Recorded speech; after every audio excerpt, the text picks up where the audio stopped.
Man, oh man, what a series that was. The New York Liberty closed out the WNBA Finals just a couple nights ago in Game 5 at the Barclays Center against the Minnesota Lynx. In the lowest scoring game of the whole series, 67-62. You can't tell me that these two teams weren't the right two teams to make it to this point in the playoffs in the finals. This was absolutely the right playoff matchup, the two best teams in the league. And a lot of times in sports leagues, the seeding isn't always reflective of team skill, but I think this year, it was perfect. I mean, the way you saw the Sun and the Aces play out in earlier rounds, the seeding just couldn't have been more correct. And, obviously it ends in the number 1 and number 2 seed in games where, in a series where all 5 games were close. Liberty, the 1 seed, end up pulling it out. And I was telling Marty, our fellow WFUV sports reporter, that I thought that this was ultimately the Liberty's game to lose. At their best, they could sweep the Lynx easily, and at their worst, they could get swept by one of the worst teams in the league in a playoff series. So it's just really up to them. At their best, no one can stop them.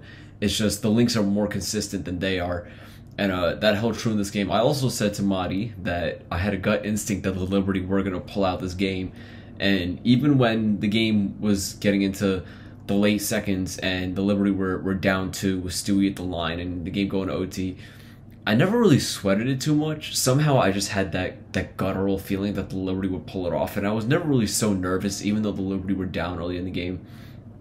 And but before we get to that, allow me to congratulate Jonquel Jones on winning the WNBA Finals MVP.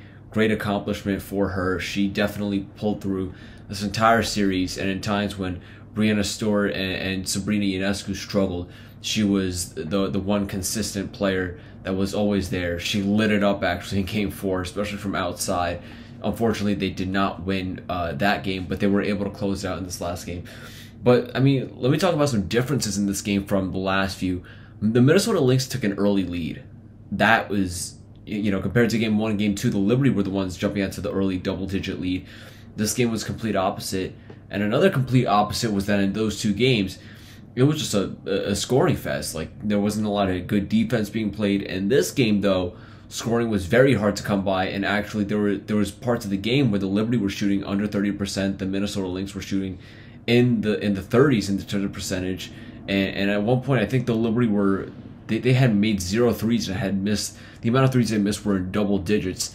And even the Lynx were kind of struggling from downtown. And the way they finished wasn't too much different. Excuse me. I'll read you guys some stats. The Liberty finished 30.6% from the field, so pretty atrocious. And honestly, either team could have walked away with the win in this game had they played a little better. I would say honestly, even though the Liberty did walk out with the win, I would say in terms of their overall performance, they choked. And had it been had the Lynx played better, or had they played another team in the finals that was going to play better in the elimination game, they wouldn't have not had the trophy. But nonetheless, they did win, and they did play some solid defense throughout the game, although they did have some breakdowns as usual. The Liberty also finished 8.7% from downtown, which is, to have a percentage that's in the single digits is really not good.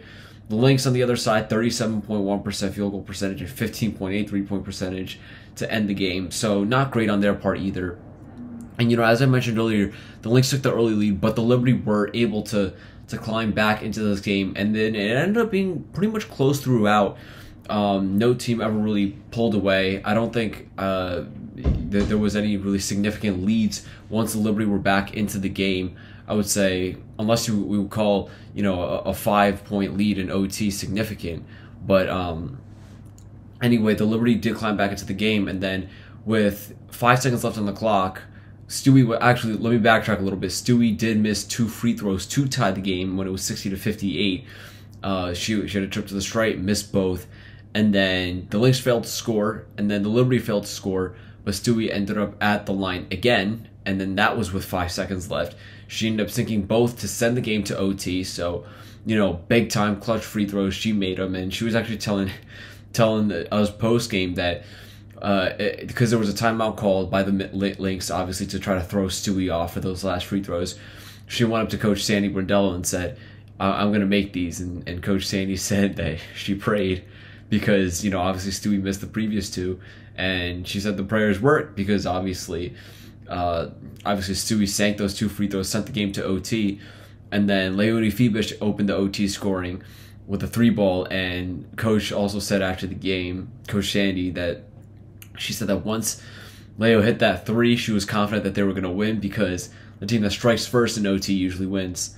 Can't say that's wrong. If I was the coach, I wouldn't have been so confident. But even though I was confident as somebody watching, I don't know if I would have been that confident as a coach. I would have been pretty nervous.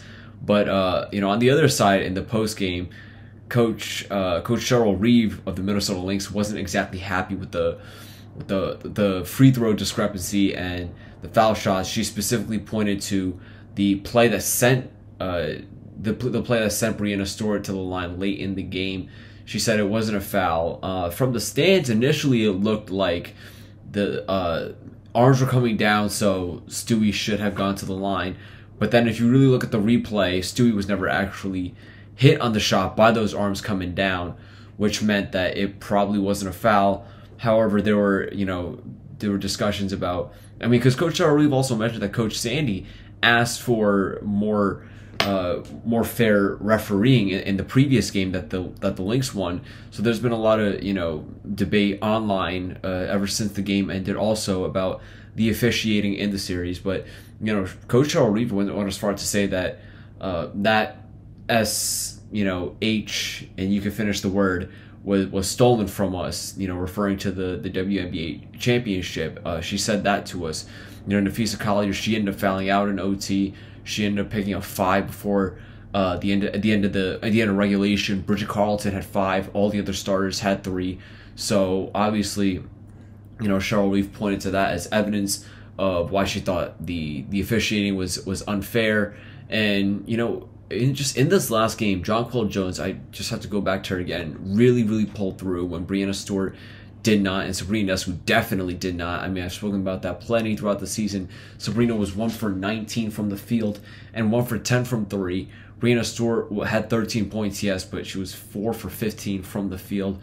That's not what you want for, what I think that most people regard as the 2 best players on the team. Now that might change with Jonquel Jones' excellent performance in this series and in this game, in the elimination game.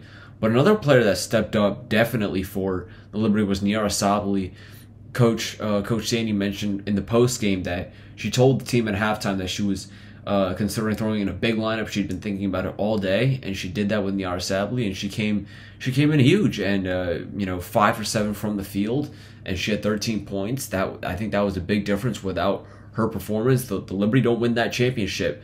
And it was mainly her and JJ that were the 2 consistent forces on offense. Obviously, there were some key buckets by other players. Sabrina had a late key 3, so credit to everybody for their contributions. But Nyara Sabally with a big step up, and congratulations to the Liberty on winning the WNBA Finals of 2024.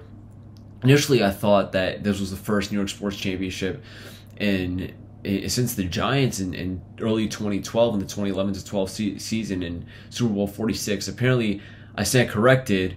My friend told me that NYCFC had won recently, but nonetheless, still a huge championship, the first in Liberty history. So I'm sure they'll be celebrating. It was an absolute pleasure for me to cover the season. I never thought that I'd be seeing something like this. I guess we'll say, if not the first, one of the first championships brought back to New York since the Giants in February of 2012. So that does it for me. That does it for the season. You might see some coverage from me from the celebration and the parade on Thursday. But until then, with WFUE Sports, I'm Will Jing.